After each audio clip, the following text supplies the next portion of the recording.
Muy buenas tardes, nos encontramos acá el grupo número 1 del curso Desarrollo Social Contemporáneo. Por medio de este video vamos a tratar de la unidad 2 del curso, que es las visiones del desarrollo en el capitalismo. Entonces, mi nombre es Jonetti Helber, pertenezco a estudios en filosofía, tercer semestre. Mi nombre es Jonathan Alvarado, pertenezco al programa de estudios en filosofía, cuarto semestre. Mi nombre es Albert Duván Báquiro, pertenezco al estudio de filosofía, tercer semestre. Mi nombre es Rubén Ruedas, pertenezco al plan de estudios de filosofía y voy en tercer semestre. Ronaldo Benítez, tercer semestre de filosofía. Para aterrizar un poco en qué consiste esta propuesta de la visión del desarrollo en el capitalismo, quisiera contextualizar en tres fechas interesantes. La primera es en el siglo XVI, en la época del descubrimiento, que es ahí donde empieza aquellas civilizaciones a contextualizar o a aterrizar dos conceptos bastante interesantes, que el primero es la civilización y la otra los bárbaros, pero aquella civilización es entendida como los desarrollados y los bárbaros los no desarrollados. Entonces, en 1533 el tratado... ¿De qué es el tratado?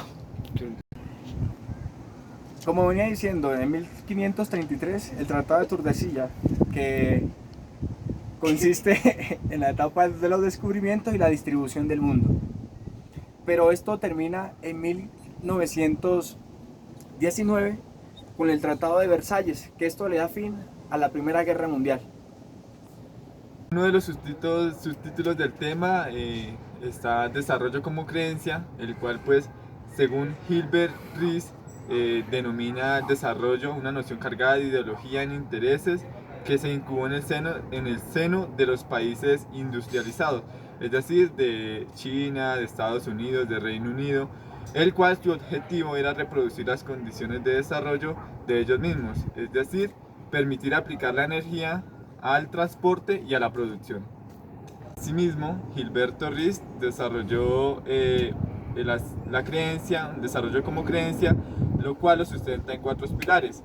El primero como proceso natural, el segundo como proceso caracterizado por la continuidad y la homogeneidad, el tercero como la dinámica con carácter temporal y acumulativo, y el cuarto como fenómeno irreversible. Otro ítem que aparece es la consagración política del desarrollo. A partir del Tratado de Versalles y tras la Segunda Guerra Mundial, la hegemonía europea llega a su fin y lo que es Estados Unidos y la Unión Soviética emergieron como superpotencias al mundo en cuanto a bloques socioeconómicos y militares. Otro subtítulo que aparece es la teoría de la modernización en 1960 con Karl Roster. Con ello la teoría del despegue, lo cual pues quiere mostrar el camino que debían seguir los países atrasados para alcanzar la modernización. Bien, ahora nos encontramos con las evidencias de la realidad devastadora en las creencias. Pues aquí nos vamos a centrar un poco en lo que ha sido el crecimiento del capitalismo durante varios siglos. Primero que todo vamos a centrarnos en el siglo XVIII, que es la proporción entre el aumento entre los ricos y los pobres. Aquí se puede evidenciar y centrar entre el 1 y el 2%. A finales del siglo XIX se volvió del 5 al 1 y a mediados del siglo XX del 1 al 15. Entonces aquí podemos ver el crecimiento que ha tenido este capitalismo en cualquier sector, tanto en los ricos como en los pobres. En el 2003 el Banco Mundial ilustró entre los países ricos y los países pobres y se ve la gran diferencia que cada país está gastando tanto en salud, economía y recursos para el sostenimiento. Entonces hay un porcentaje elevado tanto en los ricos, también en tanto los pobres, centrando todo este capitalismo en una globalización mundial. El círculo de la escasez tiene 4 puntos. Entonces la primera es todo es posible. El segundo, lo apropiado deja de ser común. El tercero es lo prohibido genera escasez y acumulación. Y el cuarto, lo apropiado deja de ser común. 19 Fukuyama propuso la finalización de la historia y el inicio del sistema político capitalista. Del mercado total, violencia, religión. Esto se da en la época de la conquista y la colonización. Los invasores, la base fue la religión y por medio de ella esclavizaron a los indios. Pues el capitalismo está haciendo lo mismo. Por medio de la violencia y de la religión se está sosteniendo. Proponen un mercado que no tiene límites. Todo se puede comprar, todo se puede vender, todo no tiene límites de nada. Hasta la persona se puede vender o comprar. El mercado crece por medio de la explicación, crece por medio de la expoliación de recursos. Esto quiere decir quitarle violentamente los recursos a una persona. Pero esto se convierte en creencias por medio de la religión. Con esto, para terminar, decimos que la religión fue un medio para que el capitalismo creciera y no se imputara cargos hacia las personas que lo ejercen.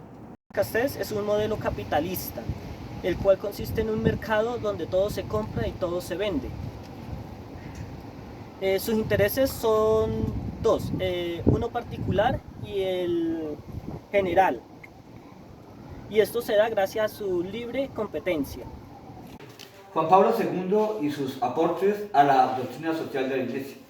En el Papa Carlos Bautigua o Juan Pablo II vemos tres documentos cruciales que ayudaron a la doctrina social de la Iglesia.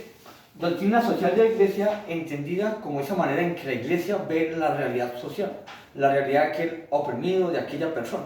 Entonces, tenemos tres documentos que hace Juan Pablo II. El primero es el Laborem Exercens, que traduce el trabajo humano. Aquí Juan Pablo II reduce todo al ser humano. El ser humano es el fin y el sujeto del trabajo. Y sobre todo se da la relación de trabajo y capital, donde el capital está sujeto al trabajo. Con esto se da la importancia del ser humano en el medio del trabajo, no como una máquina, sino como el sujeto activo de todo este trabajo o de toda esta labor. En el segundo documento, la encíclica Solicitudo Rei Socialis, que en 1987 la da, que traduce las preocupaciones sociales. Él va primero a rendir honor a un documento que hace Pablo VI, la Populorum Progresso, que es el progreso de los pueblos. La idea en este documento es actualizar ese mensaje y a la vez fijar la continuidad y renovación de la doctrina social de la Iglesia. Por eso, él en esas preocupaciones sociales se hará esa miseria en la que viven muchos pueblos subdesarrollados, ese capitalismo, ese socialismo, y de ahí hará una crítica a esos dos sistemas como aquellos medios que no lo resuelven todo. Y finalmente fijará la doctrina social de la Iglesia en la opción preferencial por los pobres. Toda la doctrina social de la Iglesia tiene sujeto preferible los pobres.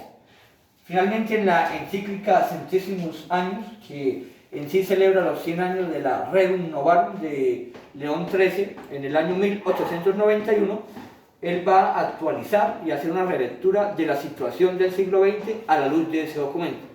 Toda esta doctrina social de la Iglesia de Juan Pablo II, ¿a qué nos ayuda en torno al desarrollo? Pues para encontrar que, aunque la creencia en el desarrollo, que es la idea de que todo pueblo subdesarrollado tiene que usar los mismos medios de los países ricos para llegar allá, Juan Pablo II lo que dice es, fijémonos en otra parte, en otro lado, no es el capital, no es aquella industrialización la que nos da el entorno de desarrollo, sino es el ser humano. Ese sería el gran aporte a la noción de desarrollo, como aquella expresión en la cual el hombre se va desarrollando, se va integrando, pero sobre todo se va dando en ese bien común, el cual es un principio central de todo el desarrollo social de la Iglesia. Esa doctrina es el principio del bien común. Entonces, aquí en el desarrollo, según la noción de Juan Pablo II, es mirar la integralidad de todo el mundo sin seguir careciendo los ricos, sino que ellos en verdad apliquen la subsidiariedad a aquellos pueblos subdesarrollados para que así crezcan y sobre todo se dé una noción nueva y mejorada de ese desarrollo.